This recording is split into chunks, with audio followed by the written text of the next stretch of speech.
จะเอาคำแนะนำของอาจารย์ไปค้นคว้าถ้าขาดตัวนี้เราจะบ่พัฒนาเลยรู้สึกดีใจหลายที่ได้ทำประการว่าทางว่าดังว่า4 ปีเพื่อที่เรียนจบรู้สึกดีใจแล้วก็ภูมิใจที่จบแล้วก็รู้สึกดีใจนะครับก็ว่าแบบ4 ปีเนาะเขาเรียนมาเขาก็ต้องมีความรู้สึกว่าเขาดีใจเขาผ่านพ้นมาทุกอย่างน้องเชื่อว่าคิดว่าใบประกาศตัวนี้จะเป็นใบเบิกทางให้ในการเรียนในอนาคตเกิดสบายดีพบกับแฮปปี้เนาะมื้อนี้แฮปปี้ก็ได้มาอยู่ที่คณะนิยศาสตร์ธรรมศาสตร์ซึ่งมื้อนี้เป็นมื้อฮับเป็นประกาศของพวกเพิ่นนี้พวกเราจะมาเบิ่งว่าแต่ละคนรู้สึกจังใดแล้วก็มีไผแบบเป็นจังไหนนี่แล้วเราจะมาสัมภาษณ์เป็นประกาศแดงที่เป็นไฮไลท์ของงานเฮาในมื้อนี้เพิ่นจะเป็นจังไหนติดตามกันเลย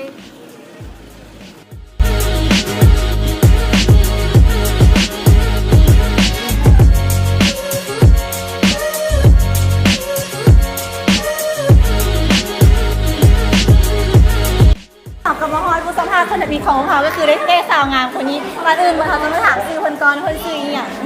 ชื่อตุ้มเฮียนที่ภาคเด็กวิทยาศาสตร์คอมพิวเตอร์คือสาวตุ้มภาควิทยาศาสตร์คอมพิวเตอร์เนาะเขาจะมาถามเรื่องของความรู้สึกเพิ่นนะเป็นจังได๋หลังจากเรียนมา4 ปีแล้วได้ค่ะเป็นประกาศนี้ไม่รู้สึกดีใจหลายที่ได้ทำประการว่าทางว่าดังว่า4 ปีเพื่อที่เรียนจบดีใจหลายแล้วก็คือแบบจะขอถามถึงแบบความยุ่งยากในการเรียนแบบมันมีอย่างแน่แล้วก็สามารถผ่านมันมาได้จังได๋การเรียน4 ปีเป็นเรียนหลายวิชาแต่ยากถ้าว่ายากบ่ยากแต่ว่าสู้มาจนถึงขั้นสุดท้ายจนเขียนบทป้องกันดูแลแล้วก็จะทำประการเลยเนาะก็คือทางทุกคนว่ามาก็คือแต่ละคนก็ต้องมีความภาคภูมิใจเนาะเฮียมันก็ปี1หาปี4แล้วสุดท้ายก็ได้มาฮอดมามื้อนี้นี่ขอบใจสาวตุ้มหลายๆเด้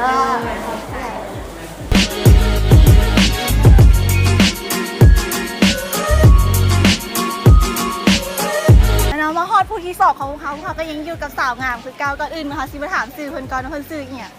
ชื่อวาสนาหรือว่าน้อยก็คือสาวน้อยเรียนอยู่ภาคเด็กอยู่เคมีศาสตร์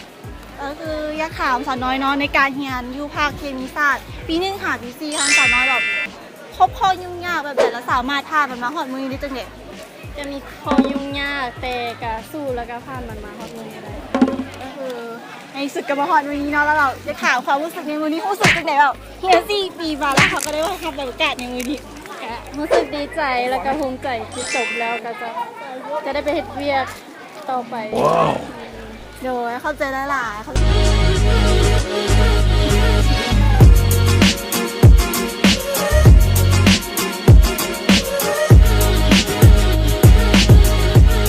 อันนี้ค่ะมาอยู่กับนุ่มหน้าตาดีนะเปลี่ยนบรรยากาศสาวๆเขาผ่านมา2 คนละก่อนอื่นเหมือนเขาสิมาถามซื้อคนก่อนแล้วคนซื้ออีกเนี่ย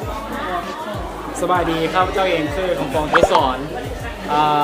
อยู่ภาคฟิสิกส์ศาสตร์คือบ้าคำบอกคำสอนซื้อลิ้นซื้ออีกเนี่ยชื่อฟองเบียร์อยากถามฟองเบียร์นะว่าปี1หาปี4มานี่แบบเรียนมาฮอดมื้อนี้แบบเจอข้อยุ่งยากอย่างนี้อย่างที่เป็นอุปสรรคในการเรียนของเขาแล้วก็ผ่านมันมาได้จังได๋สำหรับแต่ปี1กับปี4เนาะคือยากที่สุดคือปี1เพราะมันจะมีหลายวิชาแล้วก็เรียนรวมกันแต่คือจะผ่านมาได้คือเขาต้องตั้งใจให้แหละแล้วก็ถามมู่หลายๆเพราะว่าตำยิดคือเขาเข้ามาก็ต้องรู้จักคนให้หลายขึ้นคือความรู้เขาก็ต้องเพิ่มขึ้นจากการที่เราได้รู้จากคนอื่นนะก็คืออันนี้เรียนอยู่สถาบันเดียวบ่หรือว่าเรียนบ่ตื่นนักอยู่สถาบันเดียวเนาะอยากถามอยากฝากท่านความรู้สึกว่าวันนี้รู้สึกเป็นไงในมหอดมื้อที่ได้ทำแบบประกาศของเขาก็รู้สึกดีใจแล้วก็ว่าแบบ4 ปีเนาะเขาเรียนมาเขาก็ต้องมีความรู้สึกว่าเขาดีใจเขาผ่านพ้นมาทุกอย่างคือมันต้องยากอะไรเนาะเพราะเขาสิได้นะก็ต้องคือก็เรียนคือเขาต้องมีจุดประสงค์ว่าเขาจะได้คะแนนดีอยากมีประสบการณ์อยากรู้คนหลายขึ้นแล้วก็เพื่ออนาคตของเขาแหละในการศึกษาเลยทางนี้เนาะก็อยากให้บ่าวของเบียร์เพิ่นฝากให้นึงแบบถึงที่แบบคนที่กำลังสิเรียนจบหรือว่ายังอีกปีนึงรุ่นน้องอย่างต่างๆก็อยากฝากถึงน้องๆที่กำลังเรียนเข้านะติดขณะนี้คือมันจะเรียนยากหลาย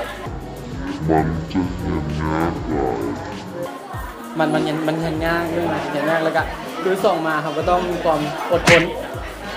แล้วก็อยากให้ตั้งใจนะเพราะว่าถ้าจบไปแล้วก็อาจจะได้เรียนที่ดีเพราะว่าในสาขาบางสาขา เพราะว่าใน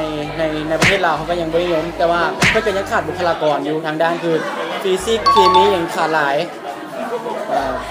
เลยเนาะเป็นไงเพิ่นก็บอกมาก็อย่าลืมมาสมัครสาขาเพิ่นแล้วก็ต้องตั้งใจเรียนเนาะเพราะว่าสิเป็นสาขาใดก็ตามเข้าใจหลายๆเลยว่าเบียร์ขอให้ได้เรียนหลายๆ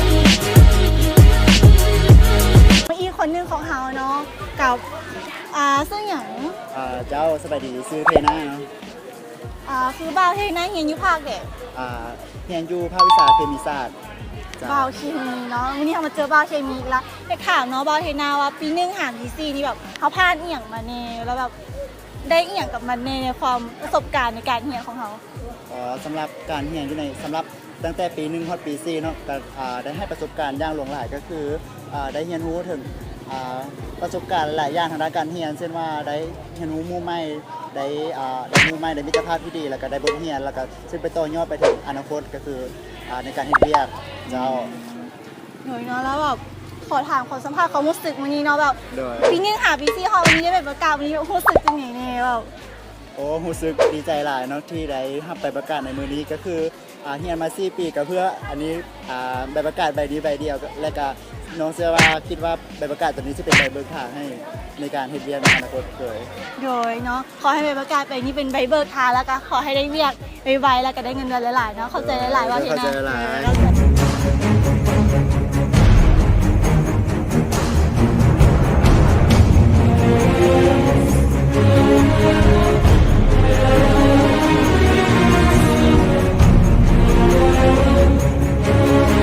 แล้วก็มาฮอดไฮไลท์ของพวกเขาแล้วเนาะก็คือพวกเขามามื้อนี้กระเพาะเพิ่นโดยเฉพาะก็คือจะมาถามเรื่องใบประกาศแดง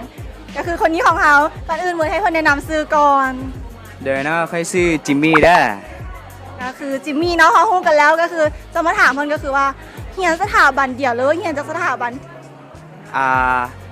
เฮียนอยู่2สถาบันเนาะสำหรับตัวนี้เขาจะเฮียน4ปีแล้วก็สถาบันเป็นภาษาอังกฤษเนาะ3ปีนะ นอกจากเรียนแล้วเฮ็ดอันอื่นอีกบ่หันหรือว่ามีแต่เรียนโดยกงเลย สำหรับ3ปีแม่นมีแต่เฮียนละปี4เขาจึงมีโอกาสได้ไปเฮ็ดเวียกเนาะ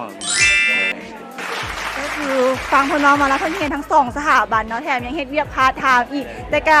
ยังมีความประสบผลสำเร็จแบบนี้ก็คืออยากรู้เทคนิคหน่อยนึงว่ามีเทคนิคจังไดในการแบบเฮ็ดให้การเรียนดำเนินไปได้ด้วยดีแบบนี้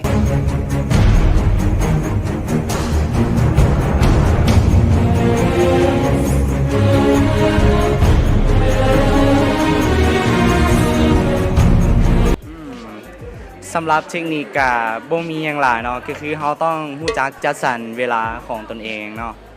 ต้องใช้เวลาให้เป็นประโยชน์นะเขาต้องแบ่งเวลาให้อย่างดีเนาะเพราะว่าเขามีทั้งเวียกแล้วก็มีทั้งเฮียนพร้อมนะ ก็คือในนี้เพิ่นจะเน้นของเรื่องจัดสรรเวลาเนาะแต่อยากให้มีฝากอีกหน่อยนึงแบบกับน้องๆหรือว่าคนที่แบบยังกำลังเรียนอยู่ในเรื่องของจุดเด็ดหรือว่าเทคนิคเด็ดๆสุดๆของตัวเองเลยให้น้องๆสามารถได้เฮ็ดตามได้ในเรื่องของตัวเอง โอเคเนาะสำหรับเรื่องแรกเนาะของการเรียนก็คือ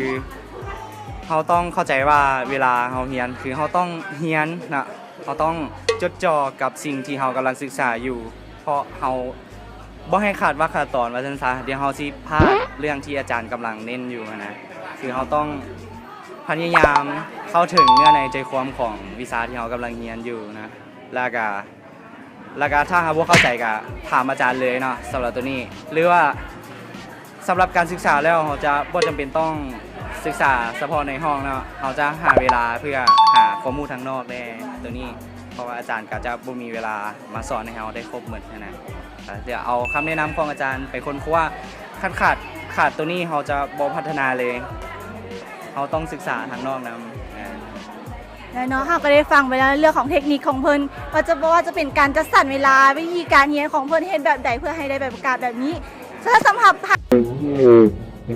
ใครที่เห็นเพิ่นเป็นไอดอลหรือว่าอยากได้แบบเพิ่นก็คือสามารถเอาไปปฏิบัติกับตัวเองได้บางทีเราอ่านวิสิตคือเพิ่นก็ได้ขอบใจหลายๆเด้อมื้อนี้สวัสดีเนาะมาฮอดนี่ก็จบลงแล้วกับการสัมภาษณ์หนุ่มสาวของคณะวิทยาศาสตร์ธรรมศาสตร์ในมื้อนี้ซึ่งพวกเขาเนี่ยมาถามเทคนิคและก็วิธีการผ่านอุปสรรคทุกอย่างสุดมาฮอดทุกมื้อนี้ของพวกเพิ่นได้แล้วมาฮอดนี้ก็อย่าลืมพากันกดไลค์กดแชร์และกด Subscribe ช่องของพวกเราเด้อบ๊ายบายคลิปหน้าเจอกันใหม่